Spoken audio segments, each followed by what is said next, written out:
Ça y est, c'est bon là? Bien. Nous avons vu que Paul avait donc été arrêté, traduit devant le Sanhédrin, et devant le danger que représentait pour lui cette juridiction qui, en la personne notamment des grands prêtres, lui était hostile, il avait fait usage de son droit de citoyen romain et avait fait appel à l'empereur.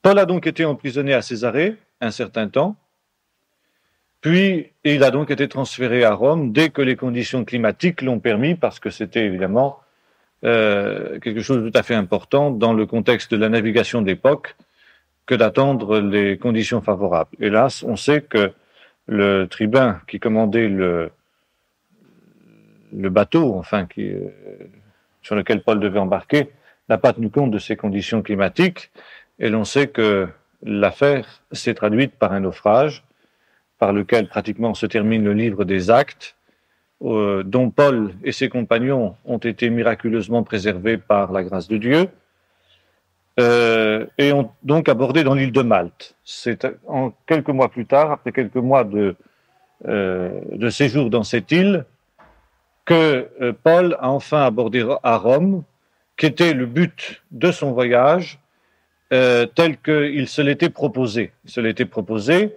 notamment dans l'épître aux Romains, où il annonçait sa visite à ces gens qui se trouvaient dans cette église, qui avait été fondée par de simples chrétiens auxquels Paul, enfin qui s'étaient convertis avec Paul et qui avaient rendu témoignage à leurs concitoyens juifs qui se trouvaient à Rome et auxquels s'étaient joints ensuite un certain nombre de non-juifs.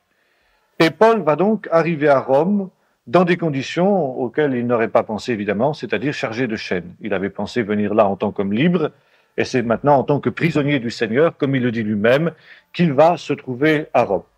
Là, donc, Paul va rester 2 ans, nous dit le livre des Actes, dans une captivité relativement libérale, dans ce sens que Paul est tout simplement assigné à résidence et non pas emprisonné au sens propre du terme. Il a la possibilité de louer une maison, d'y recevoir qui il veut, mais il n'a pas le droit d'en sortir. Et le livre des Actes se termine par une entrevue que Paul a avec ses concitoyens juifs non-croyants qui se trouvent à Rome et qui se termine comme toujours, n'est-ce pas, lorsque Paul a à rendre témoignage à ses concitoyens juifs par des prises de position diverses, certains qui croient et d'autres qui refusent de croire. Et le livre des Actes se termine sur cette perspective de l'évangélisation du centre du monde d'alors, c'est-à-dire Rome, et se termine, si je peux dire, sans conclusion. Et là, il y a sûrement une direction du Saint-Esprit qui laisse entendre que l'œuvre n'est pas achevée et que le livre des Actes se continue jusqu'à nos jours et se continuera finalement jusqu'au retour du Seigneur.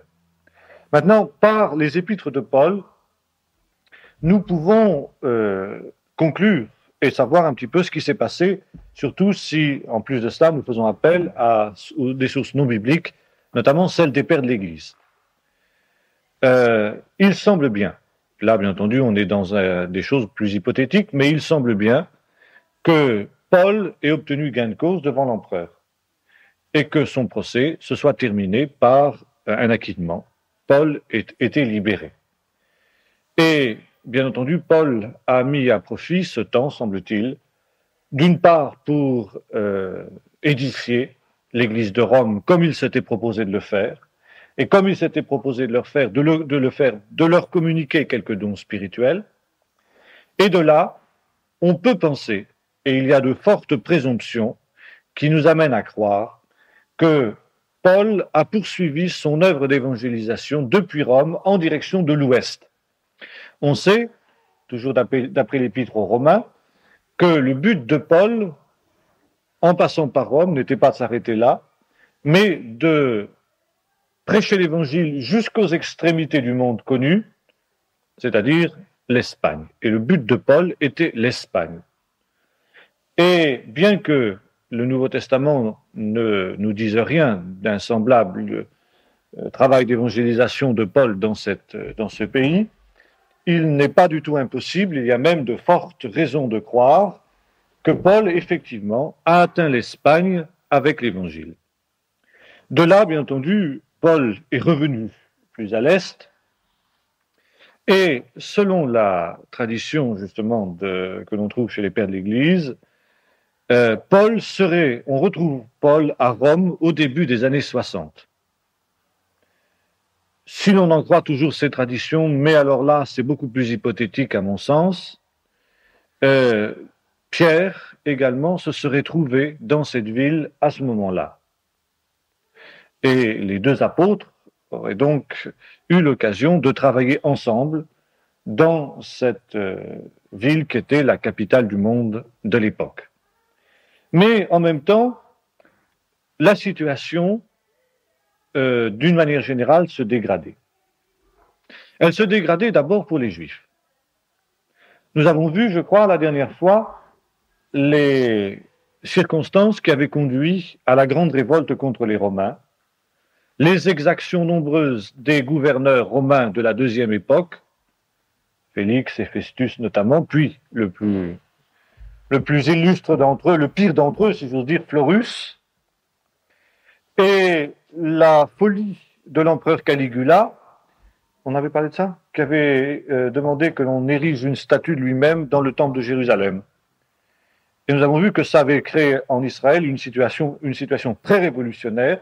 Les Zélotes, qui étaient un parti qui jusqu'alors n'avait pas tellement d'audience parmi le peuple, se sont trouvés propulsés sur le devant de la scène comme les véritables défenseurs de l'intégrité et de la foi d'Israël.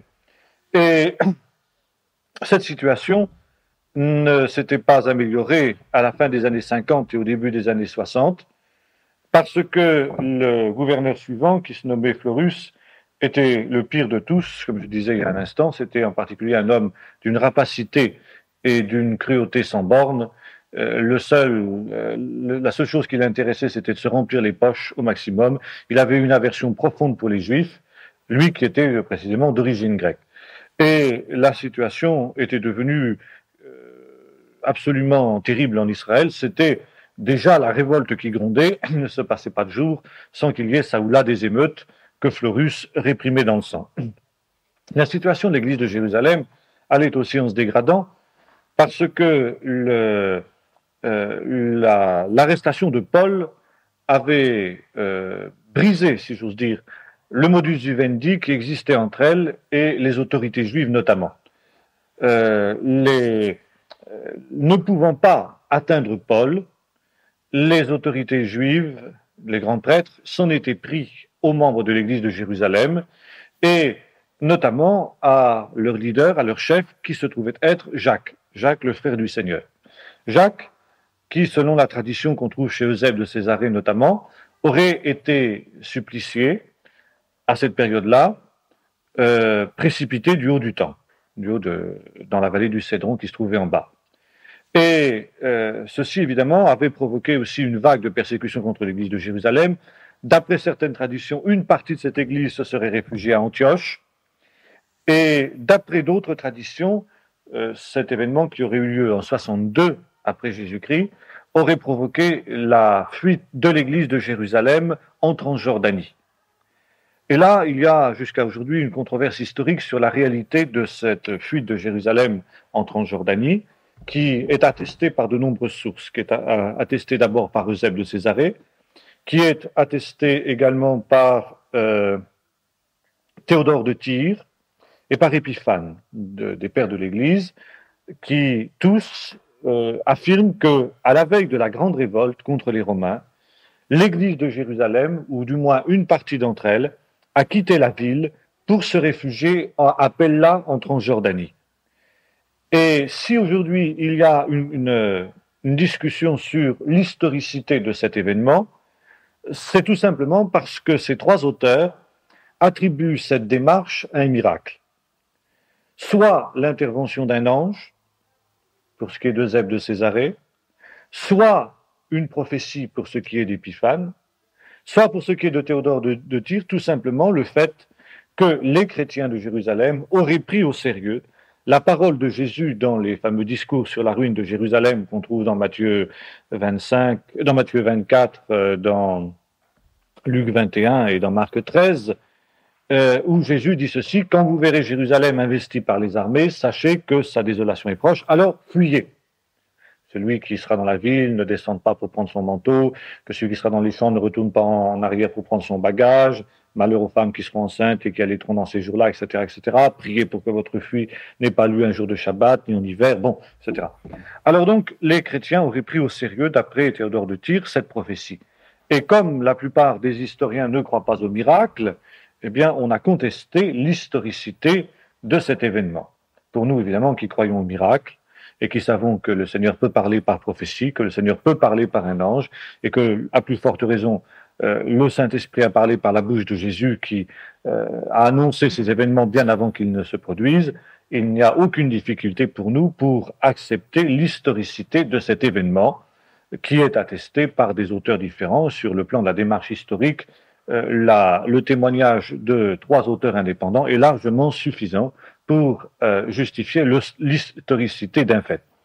Et par conséquent, d'après certaines traditions, il y aurait déjà eu, semble-t-il, une première migration de l'église de Jérusalem après la mort de Jacques, donc dès l'année 62, en raison de la persécution qui s'était abattue à ce moment-là sur l'église de Jérusalem. Il faut dire que la mort de Jacques avait été suivie aussi d'une série de troubles internes à cette église de Jérusalem.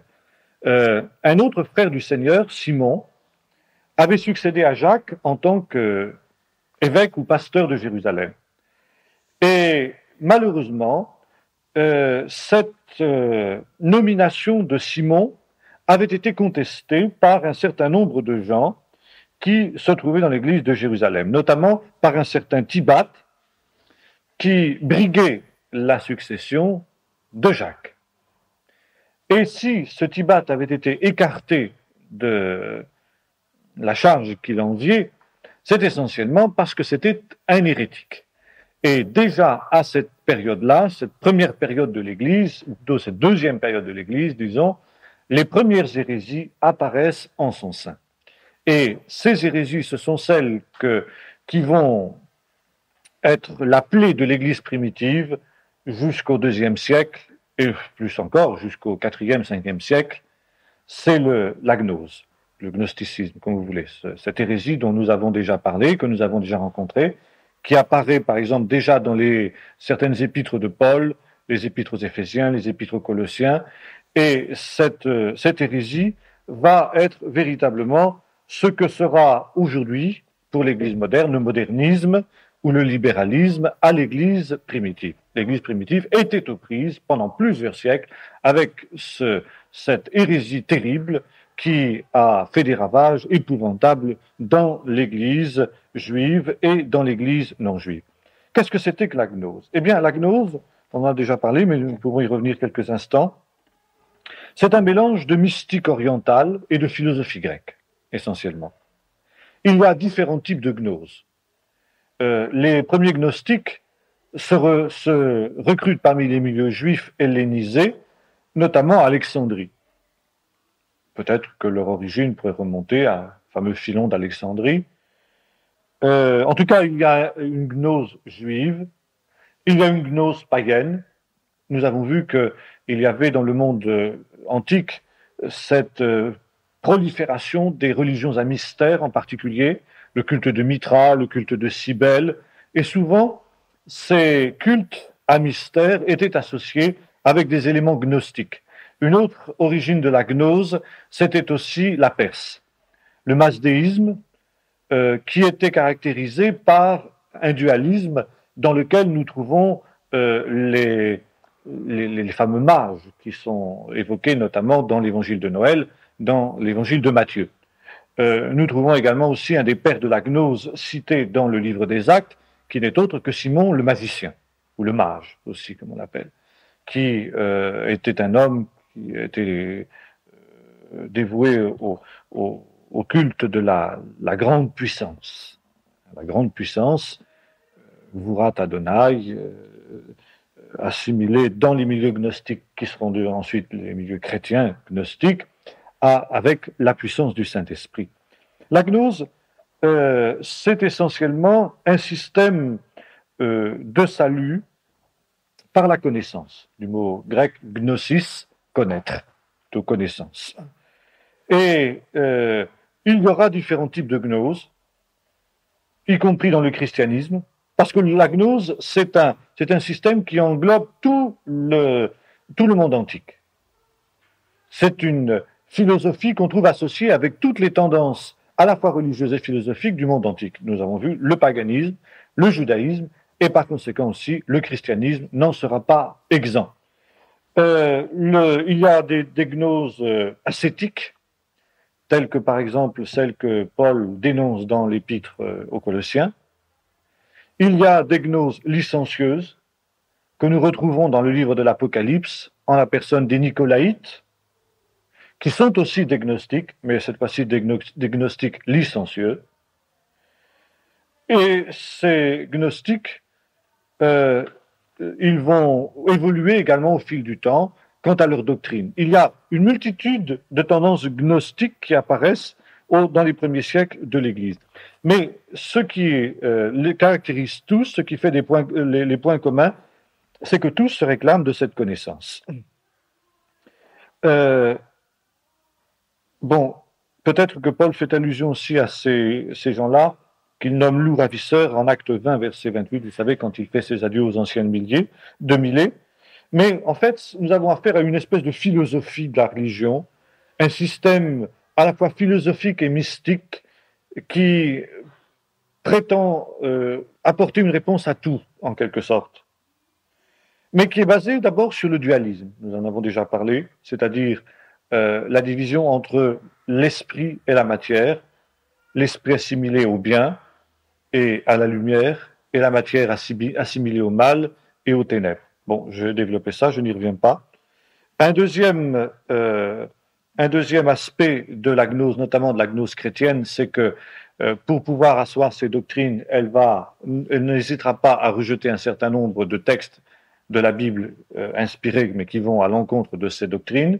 Il y a un choix qui est fait par les gnostiques dans les textes bibliques, d'abord de l'Ancien Testament, puis dans les siècles suivants du Nouveau Testament. Par exemple, au 5e siècle, Marcion rejettera tout l'Ancien Testament, et là c'est lui qui ira le plus loin, et il ne gardera dans les écrits du Nouveau Testament que les écrits de Paul. Sans aller aussi loin, d'autres gnostiques feront un tri semblable. Un autre aspect aussi de la doctrine des gnostiques chrétiens, si on peut employer ce terme pour les définir, c'est qu'ils vont faire un ample usage des livres apocryphes. Ne pouvant pas trouver dans les livres inspirés des textes qui appuient leur doctrine, ils vont faire appel à des textes apocryphes tant reconnus comme tels par les Juifs, tous ces fameux milieux apocalyptiques que nous avons évoqués l'an dernier, et également, ils n'hésiteront pas à écrire des évangiles apocryphes ou des épîtres apocryphes ou des textes apocryphes qui serviront à asseoir leur doctrine. Et il se trouve que nous connaissons aujourd'hui la plupart des livres apocryphes qui circulaient dans le milieu juif de cette époque-là, uniquement par les sectes hérétiques chrétiennes. Ce sont les sectes gnostiques chrétiennes qui ont conservé l'héritage apocryphe juif, parce que les juifs, eux, ont fait disparaître tous ces livres-là. Et ce sont seulement les sectes hérétiques chrétiennes qui ont conservé parmi ces livres-là ceux qui allaient dans le sens de leur doctrine et les ont ajoutés à ce qu'ils considéraient comme leur Bible. Et c'est par eux que nous connaissons ces écrits-là. C'est aussi par eux, bien entendu, que nous connaissons les écrits apocryphes du Nouveau Testament, et notamment des textes qui ont fait grand bruit ces derniers temps, notamment l'évangile de saint Thomas, dont certains sont allés jusqu'à prétendre qu'il représentait le 5e évangile. En fait, on sait que c'est un évangile gnostique aujourd'hui, qui n'est d'ailleurs pas si nouveau que ça, on le connaissait déjà depuis un certain temps, et c'est bien entendu quelque chose qui n'a aucune valeur au point de vue d'inspiration que ce fameux évangile de saint Thomas. Mais je me souviens il y a quelques années de cela, ça fait presque 10 ans maintenant, que le grand hebdomadaire français Paris Match titrait sur toute la largeur de son truc, chrétien, on vous a menti. En quelque sorte, le véritable évangile, c'est l'évangile apocryphe de saint Thomas. Évidemment, quand on veut vendre du papier, on n'est pas très regardant sur l'historicité des choses et on n'hésite pas à berner le bon peuple du moment qu'il s'agit de vendre sa marchandise. Enfin, c'était évidemment tout à fait excessif et tout à fait abusif. En tout cas, ce qui est sûr, c'est que ces gens-là faisaient un grand usage de ces écrits apocryphes. Il y a une troisième doctrine qui était celle des gnostiques, c'était la croyance au démiurge, à savoir que le monde n'avait pas été créé par Dieu, le monde matériel, puisque donc la matière était mauvaise, donc ce Dieu spirituel et bon, qui était le Dieu tout-puissant, le Dieu de Jésus-Christ et qui était assimilé à Jésus-Christ par les chrétiens, ne pouvait pas avoir créé le monde matériel, puisque lui-même n'était pas matériel, mais qu'il était esprit, et par conséquent, c'était un Dieu inférieur en quelque sorte, que ces gens-là appelaient le démiurge, qui avait créé le monde, qui avait créé l'univers matériel, et qui, ce faisant, était l'incarnation du principe matériel, donc du principe du mal et du principe des ténèbres, et tout le mal venait de lui, si bien que il y avait une lutte entre Dieu, le Dieu bon et tout-puissant, et puis le démiurge. Le démiurge qui, à l'époque de Marcion en particulier, sera assimilé avec le Dieu de l'Ancien Testament. Le Dieu de l'Ancien Testament, c'est pas le Dieu véritable, le Dieu d'Israël, qui en plus de ça a osé, n'est-ce pas, choisir un peuple matériel, un peuple pécheur. Alors ça ne peut pas être le Dieu. Le Dieu d'Israël n'est pas le Dieu de Jésus-Christ, c'est le démiurge. Et le Dieu du bien, le Dieu spirituel, c'est Jésus-Christ. On oppose Jésus-Christ à son Père. Voyez-vous, c'est absolument aberrant, absolument délirant comme hérésie, mais ces gens-là en étaient arrivés là. Et ne récrions pas trop vite, ça reste dans les consciences chrétiennes aujourd'hui. Cette espèce de spiritualisation constante que l'on trouve, n'est-ce pas, ce refus de l'incarnation en quelque sorte, parce que c'est justement le troisième point auquel on aboutit avec les gnostiques, c'est le refus de l'incarnation. Et ce refus d'incarnation porte un nom dans l'histoire de l'Église, c'est ce qu'on appelle le docétisme.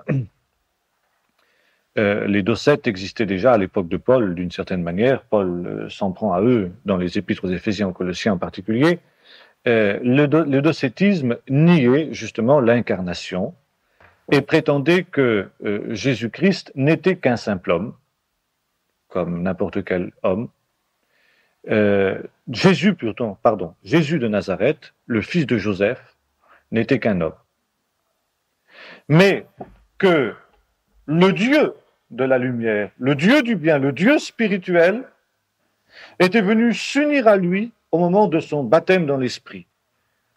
L'Esprit était descendu sur lui, c'est-à-dire le Dieu du bien était descendu dans la personne de Jésus de Nazareth, qui était ainsi devenu Jésus-Christ, Jésus le Messie. Voyez-vous l'usage que l'on faisait des textes. Et que c'était ce Dieu qui était en Jésus-Christ, qui était en Jésus de Nazareth, qui faisait les miracles, qui annonçait la bonne nouvelle, etc.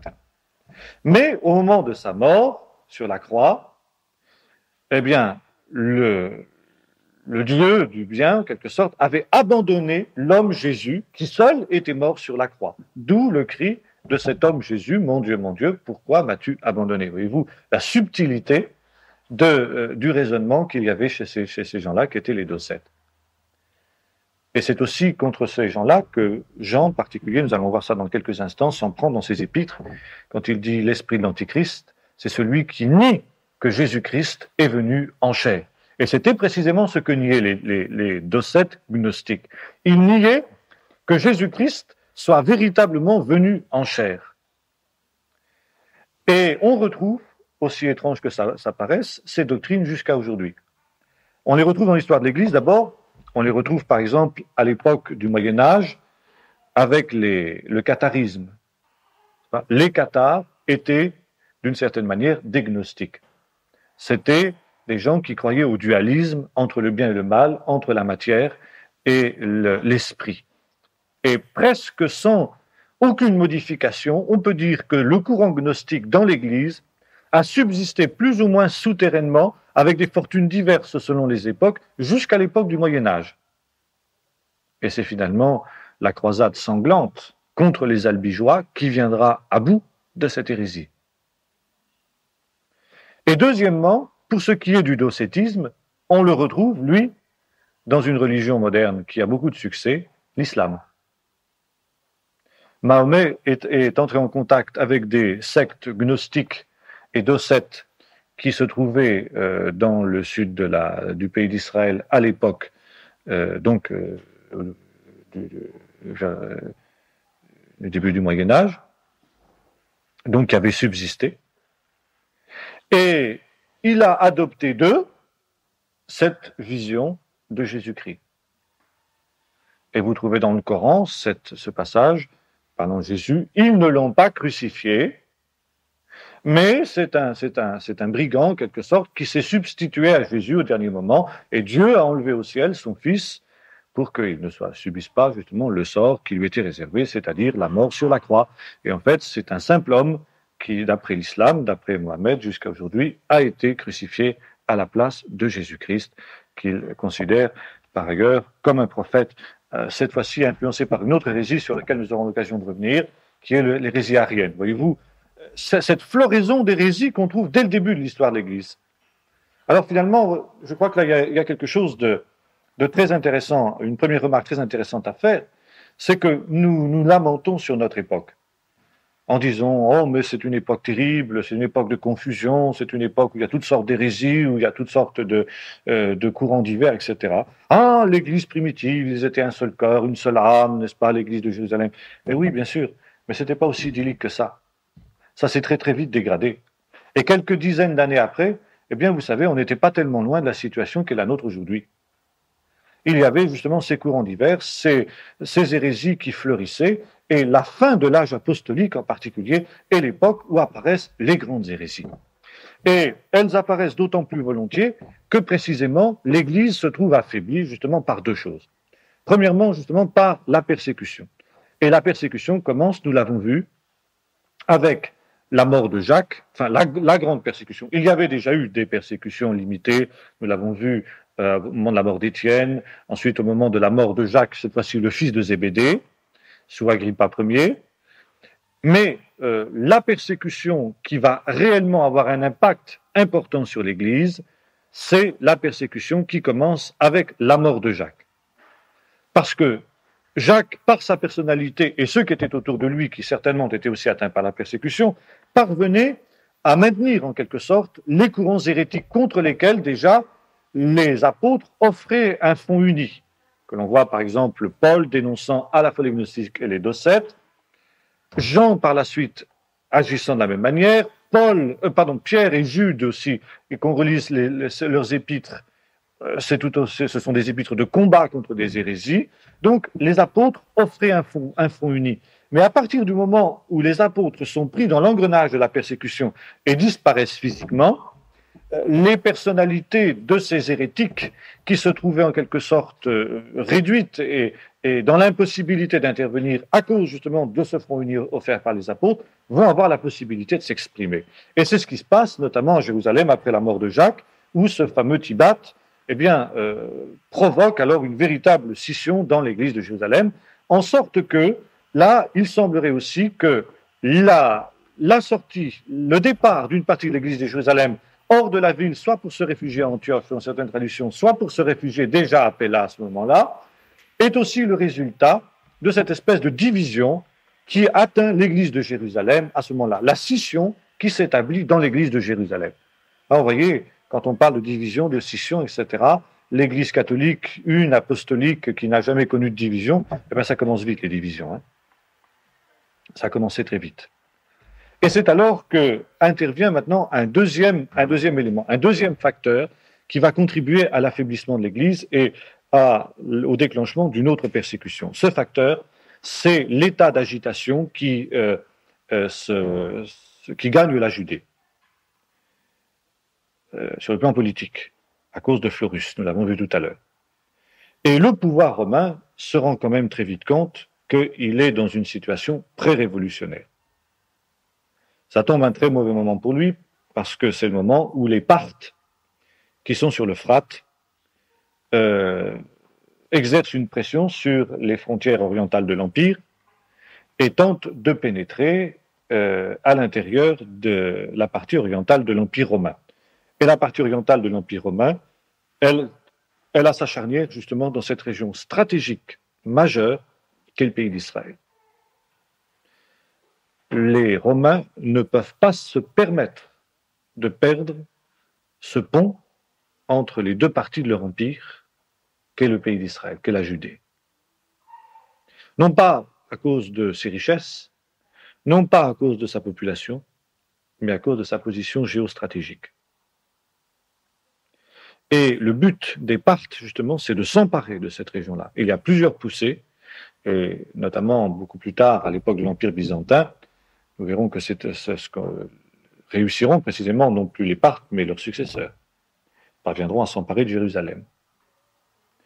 Mais pour l'heure, le pouvoir romain se trouve confronté dans une situation extrêmement délicate parce que ce pays est pris en tenaille d'une part par la poussée extérieure de l'ennemi parthe et puis par la poussée intérieure de l'ennemi juif, de celui qui maintenant se définit déjà comme l'ennemi juif du pouvoir romain.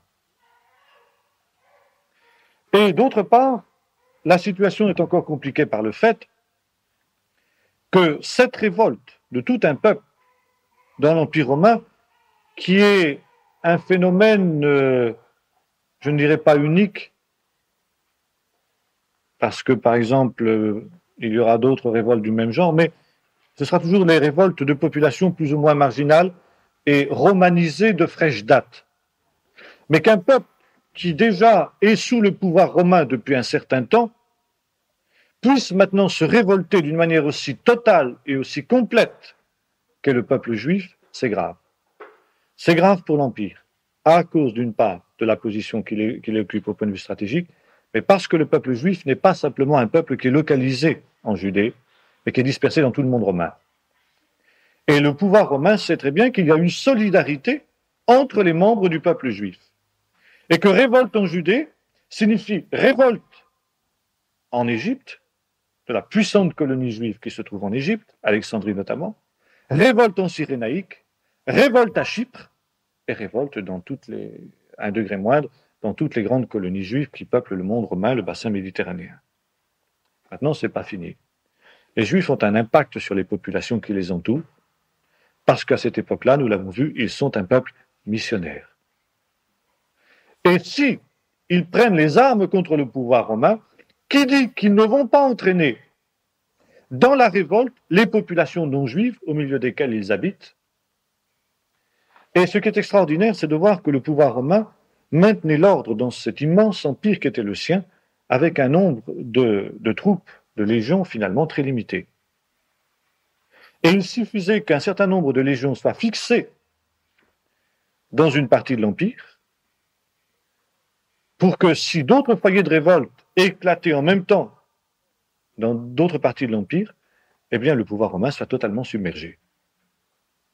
Et là, la révolte contre l'Empire romain, la révolte juive, a mis véritablement en péril l'Empire romain. On pouvait le mettre, en tout cas. Mais il y avait un autre facteur aussi qui inquiétait terriblement le pouvoir romain. C'est que non seulement les Juifs étaient missionnaires, mais il y avait une aile du peuple juif qui était encore plus missionnaire que les autres, c'était la branche chrétienne. Parce que pour les Romains, il n'y avait pas de différence entre chrétiens et juifs. Ils adoraient tous le Dieu d'Israël, les chrétiens, pour eux, c'était des juifs. Point, c'est tout. Et les chrétiens d'origine non juive étaient tout simplement des prosélytes qui s'étaient convertis à la foi d'Israël. Et d'autant que ces gens-là, et déjà à cette période, notamment à Rome, nous l'avons vu, il y avait une église qui commençait à être extrêmement puissante, qui avait été structurée par l'apôtre Paul lui-même, par un des plus grands apôtres, et qui atteignait les sphères les plus élevées de l'Empire. L'aristocratie romaine était atteinte par ce que les empereurs et les auteurs latins de l'époque appellent cette vile superstition qu'était le christianisme. Et il est tout à fait intéressant de voir comment, par exemple, les accusations que l'antisémitisme romain portée contre le peuple juif se retrouve exactement en ce qui concerne les chrétiens. C'est savoir que ce sont des ennemis du genre humain, pour plusieurs raisons. La première, c'est parce qu'ils refusent d'adorer les dieux. Ils n'ont pas de Dieu visible. Donc ce sont des athées. Voilà comment les considéraient les Romains. Peuple religieux, tolérant par ailleurs, mais c'était des athées. Ils n'adoraient pas les dieux. Deuxièmement, c'était des paresseux, parce qu'ils s'arrêtaient de travailler un jour sur 7. Troisièmement, c'était des gens qui se livraient à des cérémonies douteuses. Il y avait des bruits qui couraient sur leur compte qu'ils adoraient seulement un seul Dieu qu'ils représentaient sous la forme d'une tête d'âne. Alors, ils adoraient une tête d'âne, on ne sait pas d'où est venue cette idée complètement farfelue, mais c'est comme ça courait. Les chrétiens et les juifs étaient des adorateurs d'une tête d'âne. Et puis nous retrouvons une accusation que nous trouvons dans l'Occident chrétien à l'époque du Moyen-Âge, mais cette fois-ci contre les juifs, c'est que pour célébrer leur culte, les chrétiens et les juifs, parce que pour eux il n'y avait pas de différence, eh bien, s'emparer d'un jeune enfant, l'égorger et buvaient son sang. On trouve ça à l'époque du Moyen-Âge, en ce qui concerne les Juifs au moment de la Pâque. Les Juifs auraient pris un enfant chrétien et puis l'égorger et buvaient son sang dans une bacchanale effrénée, etc. Alors, voilà le genre d'accusation qu'on retrouve à la fois contre les Juifs et contre les chrétiens à cette période-là. Et puis les chrétiens, c'est presque encore pire que les Juifs. Parce que, en plus de cela, ils refusent de prêter, en quelque sorte, serment à César, notamment au niveau des fonctionnaires. Les premiers chrétiens refusaient toute collaboration avec l'empire idolâtre et refusaient de servir en tant que fonctionnaire l'État, parce qu'il fallait prêter le serment à César, et vous savez que le serment est interdit dans la Bible, alors ils refusaient.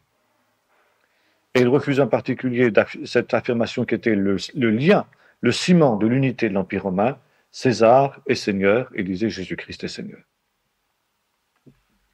Alors ça, c'était inacceptable. Autant les Romains pouvaient être tolérants, mais là, c'était une rupture de l'unité de l'Empire. La religion de l'empereur, c'était ce qui faisait le ciment de l'unité de l'Empire. Touché à ça, eh bien, c'était l'Empire qui volait en miettes, sur le plan idéologique. Et ça, le pouvoir romain ne pouvait pas le tolérer. Et c'est pourquoi les chrétiens ont été considérés, à la fin des années 50 et au début des années 60, comme de dangereux révolutionnaires. Qu'ils n'étaient pas. Et qu'ils n'avaient absolument pas la prétention d'être. Et l'on sait, les protestations de fidélité, de loyauté que les chrétiens feront, ne serait-ce que dans les épîtres de Paul. Soyez soumis à cause du Seigneur à toute autorité, car il n'est d'autorité qui vienne de Dieu, etc. Oui, mais les chrétiens étaient en marche vers un royaume qui n'était pas de ce monde. Il ne se faisait pas faute de le répéter, seulement le pouvoir romain, lui, qui ne faisait pas de théologie, voyait les choses d'une manière beaucoup plus pragmatique. Il voyait des gens qui se multipliaient à toute vitesse, qui vivaient une vie tout à fait autre, tout à fait différente de celle qui était la norme. Il voyait des gens qui se mettaient à proclamer quelque chose, un slogan qui était quand même pour eux extrêmement révolutionnaire, les Romains, savoir Jésus-Christ est Seigneur, et ça les inquiétait. Ça les inquiétait, et je dirais que, à leur point de vue, cette inquiétude n'était pas illégitime, d'un point de vue politique, effectivement. Terrain sur lequel les chrétiens ont systématiquement refusé de se situer, de se placer. Mais que les Romains, eux, ont considéré sous cet angle-là. C'est en tant que puissance politique que l'Église a été persécutée, alors qu'elle n'était pas une puissance politique. Mais les Romains l'ont considérée comme telle.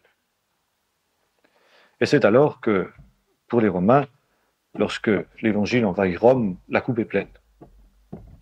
Là, le danger est grand. Surtout qu'il y a conjonction entre cette pénétration de l'Évangile à Rome, au cœur même de l'Empire, avec les événements de Judée.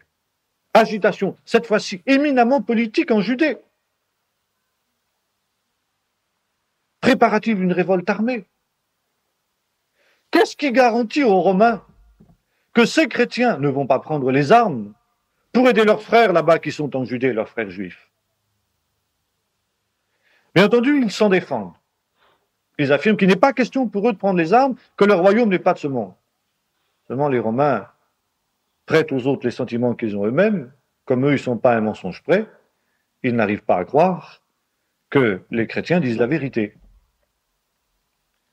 Et c'est alors qu'en 63, eh bien, alors que la Judée est en ébullition et que d'un moment à l'autre, la révolte va éclater là-bas, les Romains décident de prendre les devants et d'exterminer le christianisme. C'est Néron, qui règne à Rome à ce moment-là, qui en prend l'initiative. Déjà, il y avait eu un certain nombre de persécutions plus limitées, dans ce sens que le christianisme avait été déclaré religio illicita, religion illicite. Et l'on a par exemple une lettre tout à fait intéressante de Pline à son ami Trajan, c'est Trajan, un petit peu plus tard, mais qui reflète ce qu'était l'esprit du pouvoir romain à ce moment-là. Pline écrit à son ami qu'il a nommé gouverneur de la région du sud de l'Italie, et il lui dit, écoute, voilà, je t'écris parce que j'ai un problème. Il y a des gens qui, au milieu de ma province, comme dans d'autres provinces, professent cette abominable superstition de croire en cet homme, ce brigand, que Ponce Pilate a fait crucifier autrefois en Judée, mais qu'ils adorent comme un dieu. Alors, bien entendu, très souvent, ma police les arrête. Et on les traduit devant moi. Je ne sais pas trop quoi faire, ces gens-là. Ah, écoute, voilà comment je fais. Je vais te dire comment je fais. Si tu n'es pas d'accord, tu me le dis. Mais pour le moment, voilà comment je fais. Alors, je voudrais bien que tu m'éclaires là-dessus. Bon, voilà quand on en traduit devant moi, voilà ce que je fais. Premièrement, je leur demande s'ils sont chrétiens. Alors, s'ils me répondent oui, je fais venir tes images, ta statue, et puis je leur demande de se prosterner devant ta statue. Bon, s'ils se prosternent devant ta statue, s'ils sacrifient à ta statue, j'insiste pas, je leur pardonne. Leur passé, toc, oublié. Mais bien sûr, alors là, si jamais ils refusent de t'adorer, alors là, évidemment, là, au lion, directement. Alors, je ne sais pas si je fais bien, mais voilà comment je fais. Et Trajan lui répond, mais tu fais tout à fait bien, c'est exactement comme ça qu'il faut faire. Alors voilà ce qui était déjà sous-jacent à cette époque-là. Mais avec maintenant les événements de 63, là, la persécution va devenir systématique. Et nous arrivons dans le contexte qui est évoqué dans l'Apocalypse, où le pouvoir romain devient la bête. Bon, d'après les historiens de l'époque, Tacite notamment, les choses se seraient passées d'une manière un peu presque accidentelle. Je pense que c'est plus complexe que ça, en fait, mais peut-être que l'occasion a fait le larron. Vous savez que Néron était un homme infatué de lui-même et qui se pensait un génie sur le plan artistique. C'était l'assurance Turix de l'époque. Mais évidemment, personne n'osait lui dire qu'il était minable, parce que dire ça, c'était signer son arrêt de mort. Alors tout le monde s'extasiait sur les talents poétiques et lyriques de Néron, qui était aussi doué pour la poésie que je peux l'être pour, je sais pas, moi, pour les mathématiques, ce qui n'est pas peu dire. Et alors, tout le monde s'extasiait devant la beauté des poèmes qu'il déclamait au son de la lyre. Quand même, Néron se rendait compte que il manquait un petit quelque chose à son inspiration. Alors, il a décidé d'avoir un jour, vraiment, il faudrait qu'il soit ému pour que sa muse, en quelque sorte, se réveille bien.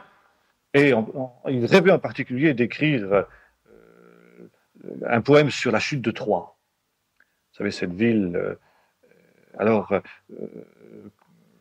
se lamentant, une lamentation sur la chute de Troie livrée aux flammes par les Grecs. Alors il se dit qu'il faudrait vraiment qu'il se mette dans l'ambiance de cet événement. Et comment mieux réussir cela? Eh bien qu'en assistant lui-même à l'incendie, à la destruction d'une ville de l'importance de Troie. Et quelle ville pouvait mieux répondre à ce rôle-là que la nouvelle Troie, qui était Rome, en quelque sorte. Et Néron aurait ordonné que l'on mette le feu systématiquement, délibérément à Rome. Et on l'aurait vu, d'après Tacite, debout sur la terrasse de son palais, contemplant Rome en train de brûler, la lyre à la main, en train de composer le poème qu'il entendait faire là-dessus. Évidemment, les pauvres malheureux qui constituaient l'essentiel de la population romaine, le prolétariat, le sous-prolétariat de la ville, les petites gens, les esclaves, etc., qui ont grillé vivre dans l'incendie, dans ces toutes petites maisons, en matériaux très inflammables, serrés les uns contre les autres, qui ont flambé comme de l'étoupe. Il y a eu des milliers et des milliers de morts dans cet incendie-là. Ceux qui en ont réchappé et auxquels on a dit que Néron était en train de... Eh bien, ça leur a pas tellement plu. Et les meutes grondaient à Rome contre Néron.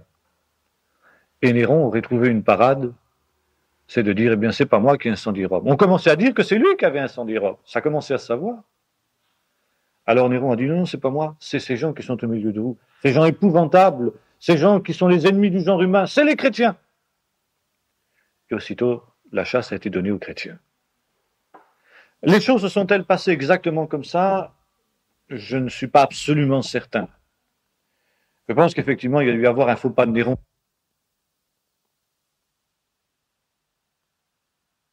La police s'est mis à traquer systématiquement les chrétiens. Et Tacite nous raconte que le sort des chrétiens qui ont été pris dans cette terrible persécution a été épouvantable. Ils ont été livrés aux supplices les plus terribles, jetés aux bêtes, après avoir été cousus dans des peaux d'animaux. Et puis surtout, il paraît que Néron, toujours dans son inspiration poétique, avait trouvé aussi une autre occasion de réveiller sa muse dans les jardins de son palais, situé d'ailleurs au Vatican à l'époque. Sur l'allée qui conduisait à son palais, il avait fait planter des croix sur lesquelles étaient crucifiés les chrétiens, qui avaient été au préalable enduits de poix et auxquels on avait mis le feu, qui représentaient des torches vivantes et hurlantes, entre lesquelles Néron se promenait sur son char en jouant de la lyre. On voit évidemment quel personnage abominable et épouvantable était ce Néron. Et dans cette terrible persécution qui a atteint l'église de Rome à cette époque-là, eh bien, Paul, qui se trouvait à Rome en 63, si l'on en croit les pierres de l'Église, aurait à nouveau été arrêté. Donc, il y aurait une deuxième captivité de l'apôtre Paul à Rome. Et au cours de cette captivité, au cours de cette deuxième persécution, Paul, cette fois-ci, aurait été mis à mort. C'est de cette deuxième captivité que dateraient ce qu'on appelle les épîtres de la captivité. Il y a d'une part l'épître aux Philippiens, qui elle appartient à la première captivité, où Paul dit « J'espère vous être rendu, j'espère que ma condamnation va se terminer par un acquittement, et d'après les traditions auxquelles nous avons fait allusion tout à l'heure, c'est bien ce qui s'est passé. » Et puis il y a les épîtres de la deuxième captivité, où cette fois-ci Paul n'envisage pas une issue favorable du procès, mais bien la mort. Ce sont les épîtres pastorales en particulier, les deux épîtres à Timothée, l'épître à Tite et l'épître à Philémon. Où Paul fait allusion à sa mort prochaine, je sers de libation, j'ai combattu le bon combat, enfin vous connaissez tous ces textes-là. Où Paul nous donne aussi quelques aperçus de la situation qu'il y avait à Rome à ce moment-là. Un certain nombre de ses compagnons, parmi les plus fidèles, l'avaient abandonné, et on comprend pourquoi. Parce qu'ils avaient peur pour leur peau, ils avaient quelques raisons de le faire. Dans le prétoire, Paul, traduit en procès, avait témoigné courageusement de Jésus-Christ. Certains en avaient profité pour essayer de l'accuser. Et en particulier, Paul savait bien que ça se terminerait mal, mais il était prêt. Il était prêt au départ. Et selon la tradition, Paul, qui était citoyen romain, n'a pas subi ces supplices affreux auxquels nous faisions allusion il y a quelques instants, qui n'étaient pas... auquel ne soumettait pas les citoyens romains, mais il aurait donc été décapité, ce qui était le supplice réservé aux citoyens romains. Pierre, par contre, pour lui, il en aurait été autrement. Et là, on est dans une tradition qui est quasi légendaire de laquelle les catholiques ont fait grand cas pour des raisons faciles à comprendre, qui repose d'ailleurs sur un écrit apocryphe qui a été, comment dirais-je, popularisé par un roman qui a eu un certain succès, qui s'appelle Quo Vadis. Dans cette terrible persécution, d'après cette tradition, Pierre se serait enfui. Et alors qu'il sortait de la ville, accompagné d'un de ses jeunes serviteurs, si l'on peut dire, un jeune homme qui s'occupait de lui parce qu'il était déjà âgé, après que dans ce temps-là, Pierre aurait dicté son évangile à Marc, qui était son secrétaire, ce Marc qui avait abandonné Paul au début de son ministère, et ça c'est très vraisemblable, si bien que l'évangile de Marc serait en fait l'évangile de Pierre. Donc, Pierre quittait Rome. Et c'est alors que soudain il aurait eu une vision, il aurait vu Jésus. Et c'est alors que tombant à genoux, Pierre aurait dit, eh bien, où vas-tu, Seigneur? En latin, quo vadis, Domine. Et Jésus lui aurait répondu, je vais me faire crucifier à nouveau. Et ça voulait dire, en quelque sorte, Pierre, toi tu fuis Rome, tu fuis la ville. Alors, puisque toi tu fuis le supplice, tu fuis le martyre, tu fuis le témoignage, pour lequel je t'ai pourtant appelé, je t'ai annoncé que, eh bien, tu glorifierais Dieu par la mort en allant où tu ne voudrais pas, c'est la fin de l'évangile de Jean. Eh bien, puisque tu fuis cela, eh bien, moi je suis obligé de retourner me faire crucifier. Et Pierre aurait compris, selon toujours cette tradition, il serait retourné à Rome, entrant dans le cirque où ses frères chrétiens étaient en train d'être dévorés par les bêtes et les encourageant à tenir ferme. Alors, Pierre aurait été immédiatement arrêté, traduit en jugement, condamné à mort, à être crucifié. Et alors, toujours d'après la tradition, Pierre, au moment du supplice, aurait demandé la grâce d'être crucifié la tête en bas, parce que, ayant renié Jésus-Christ, son Seigneur, il n'était pas digne de mourir comme lui. Et par humilité, il aurait demandé à être crucifié la tête en bas. C'est une tradition qui vaut ce qu'elle vaut. Je ne sais pas exactement dans quelle mesure elle est vraie, mais en tout cas, elle évoque assez bien ce qu'a été pour l'Église primitive, l'Église de Jérusalem, et l'Église de Rome plutôt, cette terrible persécution qui s'est alors abattue et qui a laissé dans la mémoire de l'Église primitive un souvenir absolument affreux, n'est-ce pas? Il faudra attendre plusieurs dizaines d'années plus tard, sous Domitien, pour retrouver une persécution aussi affreuse et aussi terrible à l'encontre de l'Église chrétienne. Et c'est immédiatement après, exactement dans ce même contexte, que la révolte a éclaté à Jérusalem. La grande révolte, cette fois-ci, des Juifs contre les Romains. Alors, il est évident que les Romains ont associé les deux événements. Pour eux, c'était le même courant qui se manifestait là. Et c'est alors que, nous aurons l'occasion de revenir sur ces événements de Judée, je passe très rapidement, mais les Romains ont envoyé des troupes immédiatement pour réprimer la révolte sous la direction d'un de leurs meilleurs généraux qui s'appelait Vespasien, qui avait combattu en Bretagne, c'est-à-dire la Grande-Bretagne. Et c'est alors qu'en plein siège de Jérusalem, alors que Jérusalem était assiégée, Néron, ou plutôt la révolution a éclaté à Rome. Néron, quand même, en avait fait un peu de trop. Et la population s'est finalement révoltée contre lui, sous la direction d'un des généraux de légion qui avait marché sur Rome, Galba. Et Néron s'est enfui. Finalement, il a été sur le point d'être rejoint. On l'a fortement poussé à se suicider. On l'a même tellement aidé à se suicider qu'on l'a suicidé pratiquement, parce qu'il était tellement peureux, tellement couard, qu'il n'osait pas s'enfoncer l'épée dans la gorge. Il répétait constamment « Quel artiste le monde va perdre, quel artiste le monde va perdre ». Alors ceux qui l'entouraient ont un peu poussé la main de Néron pour qu'il ait un petit peu de courage. Et c'est ainsi que Néron, cet antichrist, cet homme abominable, cet affreux personnage persécuteur des chrétiens, est mort du juste châtiment qu'il avait bien mérité. Et en Judée, les légions n'ont pas accepté que Galba devienne le nouvel empereur et ils ont proclamé leur général Vespasien empereur. Et alors, Vespasien levait le siège de Jérusalem pour marcher sur Rome, pour s'emparer du pouvoir. Une guerre civile de plusieurs mois a fait rage à Rome, entre plusieurs généraux d'ailleurs, qui se disputaient le pouvoir. Finalement, Vespasien a réussi à occuper le trône impérial. Si bien que entre le moment où Vespasien levait le siège pour marcher sur Rome et le moment où il a envoyé son fils Titus pour terminer le siège de Jérusalem, Jérusalem a eu un répit. Et les chrétiens qui se trouvaient à Jérusalem, avertis, si l'on en croit les différentes traditions, qui ne sont pas contradictoires d'ailleurs, qui sont complémentaires, soit par un ange, soit par une prophétie, soit tout simplement parce qu'ils ont pris au sérieux les textes bibliques, les textes du Nouveau Testament que Jésus avait donnés en annonçant la ruine de Jérusalem, ont profité de ce répit pour quitter Jérusalem et pour se réfugier donc à Pella en Transjordanie, échappant ainsi à la catastrophe qui s'est abattue sur la ville sainte lorsque Titus, cette fois-ci, est revenu pour terminer le siège de Jérusalem. Mais la ruine de Jérusalem a été une deuxième catastrophe pour l'Église chrétienne. D'abord, cette Église avait été décimée en la personne de ses leaders qui avaient péri dans la grande persécution de Rome, Paul, Pierre, d'autres, et certainement aussi parmi les meilleurs qui étaient restés. Jacques avait été massacré quelques années auparavant, si bien que maintenant la situation, c'était que l'Église était pratiquement décapitée. Mais il y avait maintenant une autre catastrophe terrible, c'est que l'Église mère de Jérusalem n'existait plus. Jérusalem était rasée et les Juifs n'avaient plus le droit d'entrer à Jérusalem.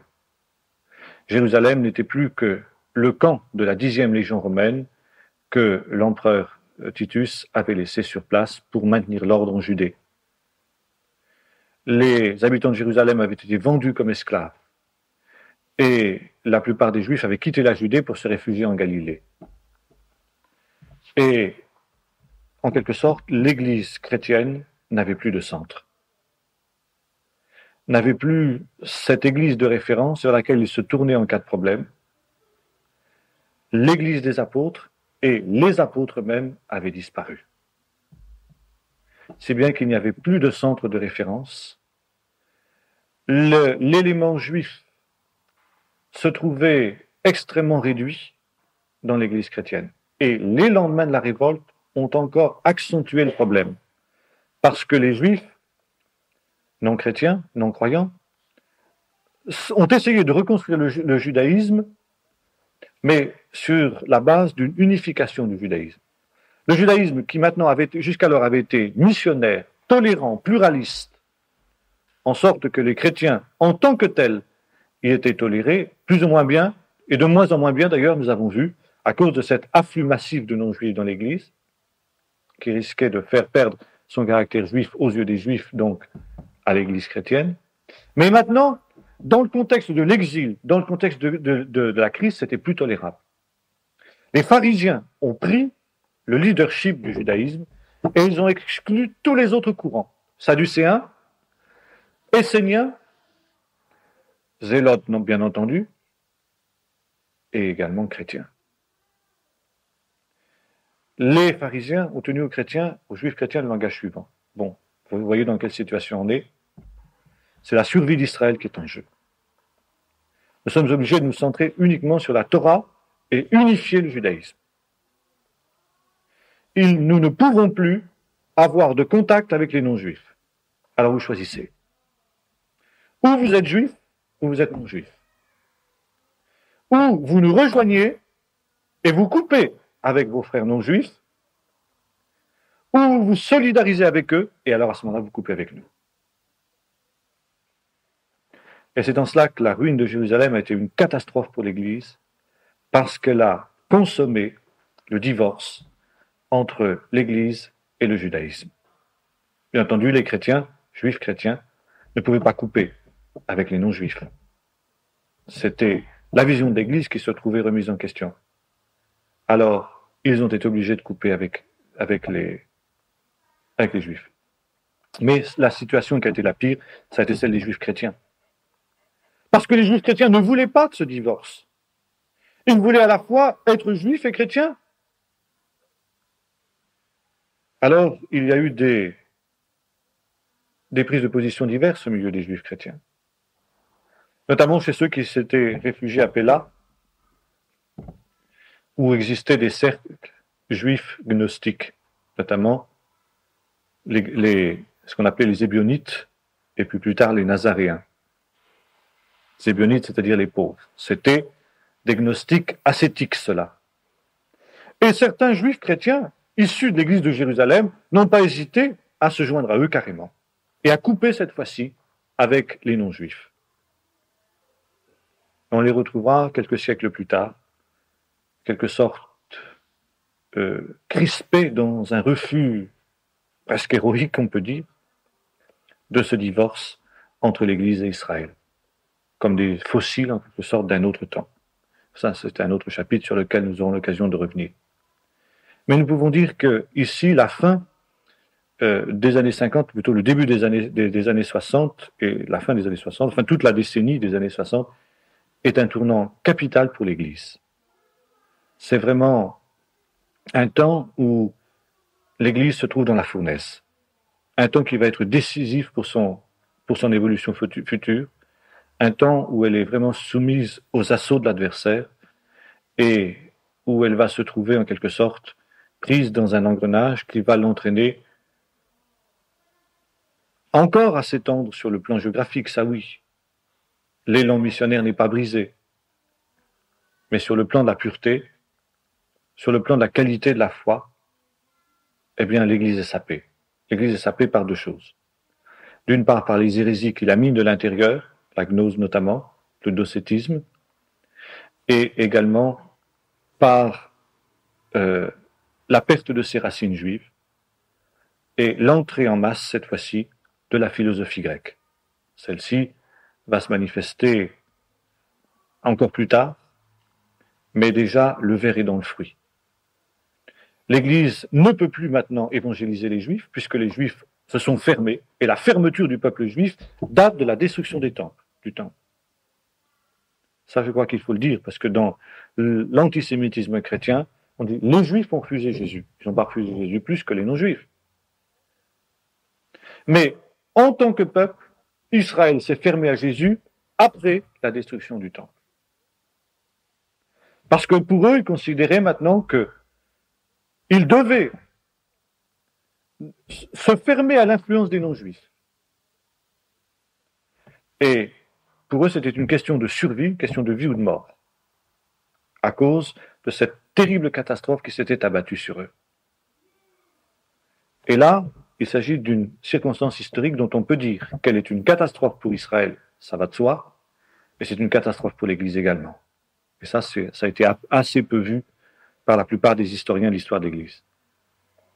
Et c'est alors que, au moment où cette Église se trouve décapitée, eh bien, Dieu, qui a toujours une des ressources, va permettre que le relais soit repris.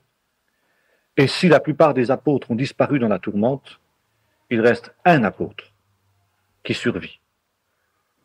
Un apôtre qui va être l'homme de l'heure, l'homme du moment, celui qui va permettre à l'œuvre de se poursuivre. C'est le plus jeune de tous les apôtres. C'est l'apôtre Jean. Et nous arrivons maintenant à cette troisième période de l'histoire de l'Église primitive, que nous avons divisée en trois périodes. Une première période, l'Église de Jérusalem, centrée autour de la personnalité de l'apôtre Pierre, qui est la période donc de fondation de l'Église. Ensuite, la période d'expansion, centrée autour de l'Église d'Antioche et de la personnalité extraordinaire de l'apôtre Paul. Et maintenant, nous allons avoir la période de préservation, centrée autour de l'apôtre Jean et géographiquement, le centre de l'Église va se déplacer d'Antioche à Éphèse, où l'apôtre Jean s'est réfugié. Dans ces églises qui ont été autrefois fondées par l'apôtre Paul, en Asie mineure, qui est maintenant le bastion du christianisme de cette troisième période de l'Église primitive, qui marque la fin de l'âge apostolique et le début de l'Église des Pères, c'est-à-dire de l'Église du IIe siècle. Ça, si vous voulez, ça sera partie d'un autre chapitre.